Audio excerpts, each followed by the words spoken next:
I can't sleep, so I thought I should just make this video because I'm really hurt. As I look at my statements of I just got paid, and I see the child support, and I'm just thinking like, after 15 years of me being in my child's life, well, I've been in my child's life all her life. Her mom want to put me on child support, right? It was a time where I used to have my child. This is my oldest daughter. We used to switch off days, right? And then it became a time where her mom would hold her from me and wouldn't allow me to be with her and allow me to spend time with her. So it got to the point where I even went down to the courts to get visitation, to have like, to whereas there's no way that you can hold my daughter against me. I went down there, and then once I did that, we went to court, and I was supposed to have her every other weekend, and it was going good for a while.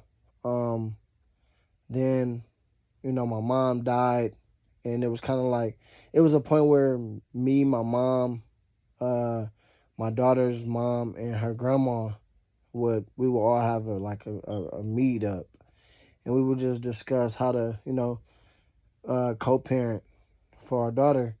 But then when my mom passed, it's kind of like they ganged up on me. And it was really like my daughter would have to choose between her mom and her dad. And of course, you're going to choose, your mom. And then, not to mention, it's sad because when you have one parent talking down on the other parent, that makes the child confused, and it makes them feel like they have to choose. So say like the mom was saying, your dad ain't shit, or he don't care about you, he don't love you like I do, or whatever. Naturally, the child will start believing that. So, the child will not want to come to the parent or the mom or whoever it is and tell them anything good of the other parent because they know they don't really want to hear it.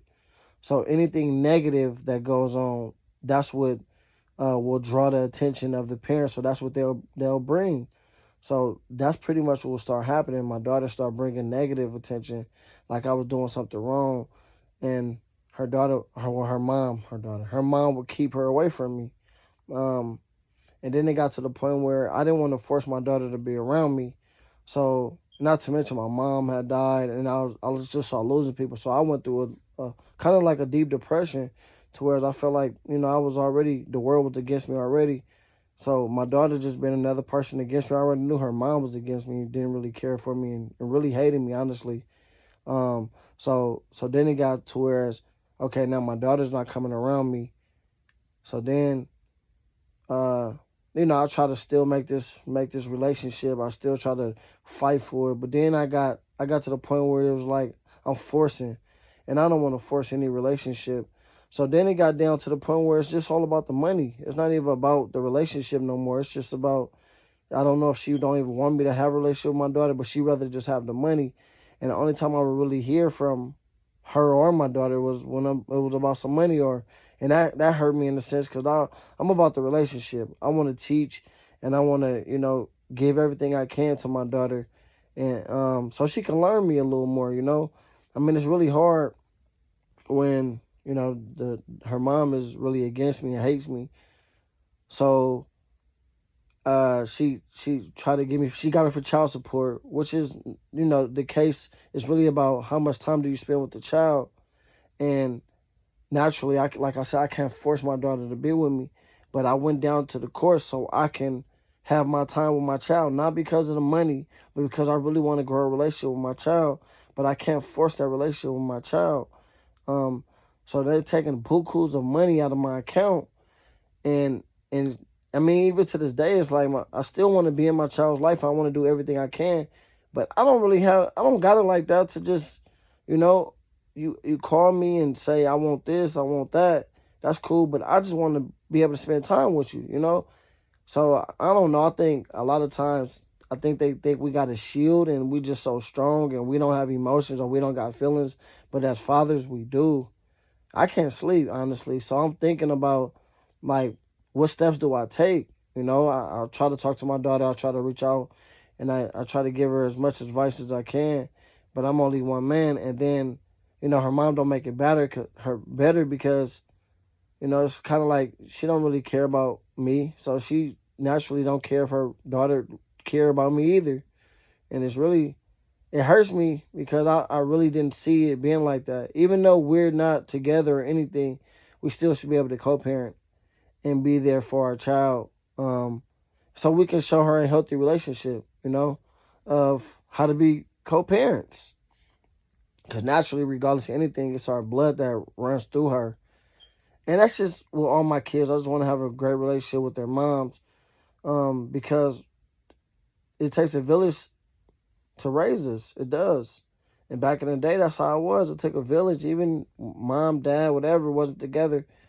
My dad passed away when I was young, and I grew up in the foster system and everything else. But I had people that loved me and that put their hands together and prayed for me to raise me to be who I am. And thank God for my granny, who's an angel, my grandmother, my aunties, and, cousins, and everybody played a part. But, majority was my granny. But, yeah, I'm just trying to wrap my head around, it's not always about the money. It's about the relationship. And that's the most important thing to me, is just really showing love. And how do you show love when it's kind of like long distance, I try not to bash her mom. I try not to talk down on her mom. I never disrespect her mom. And I always try to salute all my kids' moms for the hard work that they put into raising my children. But I want to play a part too. And I feel like I am important enough to whereas, I should have some say-so in how they're raised and their upbringing, because if something was to happen to them, or the moms, naturally, I would be the next in line. And that's the reality of it. Yes, you may have all these people, all these hands and heads and saying things about their dad, but at the end of the day, I'm still their dad. I just had something with my youngest daughter. I love my daughter. I love all my kids, regardless. But I should always be able to chastise my kids. I'm a father. I'm a man. I'm a leader. I'm not gonna tell them nothing wrong. I'm never gonna put them in harm's way. I'm always gonna protect as much as I can. But allow me to do that. Allow me to be a father. Allow me to be the man. I know right from wrong, and obviously I've done a hell of a job of staying out of trouble. I've done my dirt. I've done wrong. I'm not perfect, but God keep us safe. And I'm just trying to guide my children the best way that I can. But it takes a village, once again, and it takes, I guess, the skills of co-parenting to really show how to raise, even if we're not in the same household, just the respect factor. If the mom naturally don't respect the father, the kids are not taught to respect the father. If the dad don't respect the mother, the kids, and vice versa, same thing. You got to teach respect. You got to show respect. You got to teach them how to respect, and it's a learning behavior. If all they see is arguing in the house, they believe that's healthy. That's all they know. So when they grow up naturally, that's what they're going to do. They feel like that's the relationship. And that's not how I want it to be. And that's not how I was, looking forward to being. I didn't think it would be like this, but it is, and this is the reality. I know I'm making a long video, but I feel like I have to, because it's a lot of people, a lot of men that really hurt themselves because they can't see their kids. They can't be in their kids' life.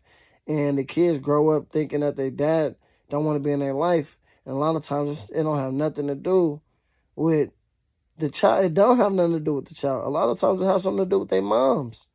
Their moms keeping them away and just blaming the dad, or having feelings for the dad that, that they can't get over, and now the kid is suffering. So the kid is growing up with resenting their dad, not even knowing the whole full story of anything. And it's not your fault. To my kids, it's not your fault at all. Like, I want to be there. I want to be your father. I want to be your dad. I want to do everything I can to make that bond and make that relationship. I mean, I'm gonna fight. I'm gonna have to fight. I'm gonna keep fighting. But I just feel like money make people act funny. My granny always say that, but money doesn't determine a relationship. It doesn't make a relationship stronger. I can spend all the money I can on my kids, but if I'm not trying to give them time, because that's all I really want to show time is give time, love, and teach them about God. And I pray for them daily. I try to pray with them daily, like I do. Yeah, I don't want to just make this long, but I do want to say, like, I love my kids, and I wish it was a different circumstance, and I'm going to keep fighting for them. So all the fathers out there who want to be in your kid's life, do everything you can for your child, for your children, because at the end of the day, they're going to see that you fought for them. But if you do nothing, then you have nothing to back you up, and everything that their mom was saying was true. And I'm not, like I said, I'm not competing or anything, but I know my heart. And obviously, you had a baby with me, so you knew my heart too. You wouldn't open them legs for me at all if you didn't. It was something I was doing right for you to have that baby. But you live and you learn. It's learning experience. But I mean, that also goes with having sex with people you don't really know. You lay down and have these babies with people you don't really know. And at the end of the day, it bites you in the ass. I would say learn them. Learn who they are. Learn their background. Learn their upbringing. Learn their religion. All that matters. All that matters. I'm telling you, it do. But it take time and it take life lessons for you to experience, and the best experience is life. So, but you don't value yourself. Let's get it right. I go.